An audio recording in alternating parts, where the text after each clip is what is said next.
Hey guys, so I figured it's time to start talking about relationships and dating and marriage and all that fun stuff. I know that's like the number one thing I think us kids of BPDs often struggle with and we have a lot of burning questions on. And so anyway, yeah, so I hope that this facilitates some discussion because I think that's so important.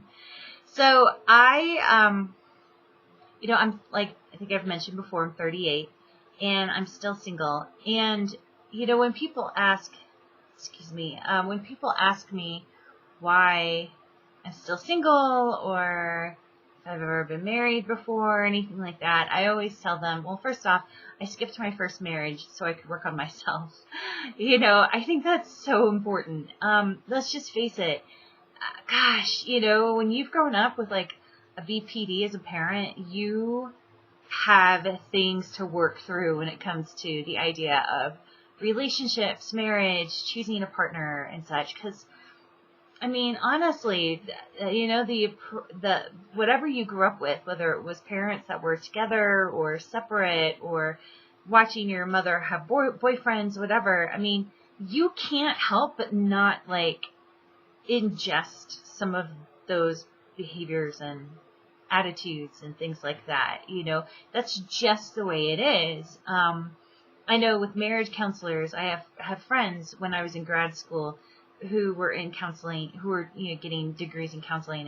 And, we talked about how, like, one of the biggest questions that you ask people who are planning on getting married is their family of orientation and talking about their family, because that's the number one influence is going to come out in all of those millions of unconscious, subconscious ways that we operate in our expectations and thoughts and things like that. So anyway, and so for me, like my family, like my parents are still married. And that's because my dad has actually been honest with me about this and has said, it's because, he's, because they still have so many young kids together and that's why they're still together, and,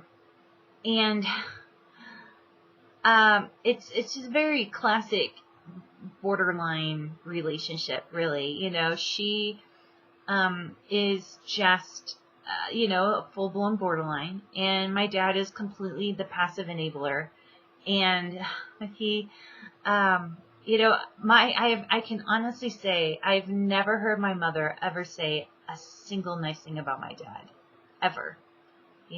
Anytime, it's always about her. Everything she says, it's always about her and the relationship, and she's just never said a nice thing beyond thank you. I've never even authentically heard her say I love you to him. Like, that's how bad it is. And then my dad is the sweet, shame-filled, guilt-filled, angry man who just erupts, out of the blue sometimes because of all of his pent-up frustrations and stuff like that. And she just, makes him feel like shit. And, and of course she's completely allowed to have her rages because it's mother, and stuff like that. And mother belongs on a pedestal.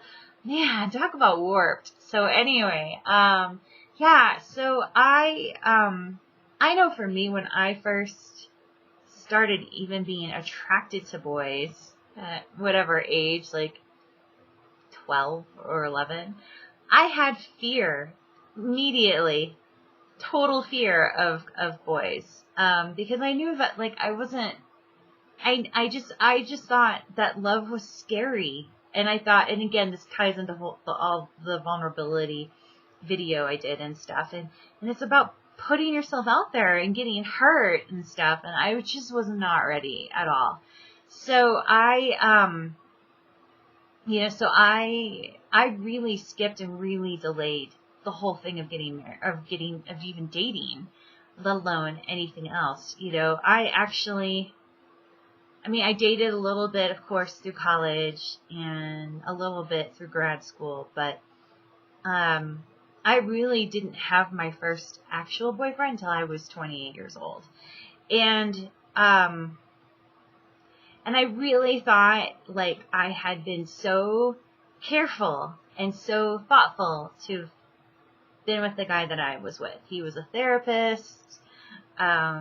He was actually a preacher's kid, so I was like, how could I possibly, end up with a bad guy then, like this guy should have it all together, but, his dad is actually a narcissist, and, it just did not go well at all. I realized right away, I put myself in the same position like I did as I was with my parents, where I was the enabler and he was the one that, would behave badly and, didn't give me the love, respect, the treatment that I deserved and all that kind of stuff, So even though he was the one who ended it, it was a huge relief actually to me to be out of it, and, yeah, and at that point I was 20, I was almost 30,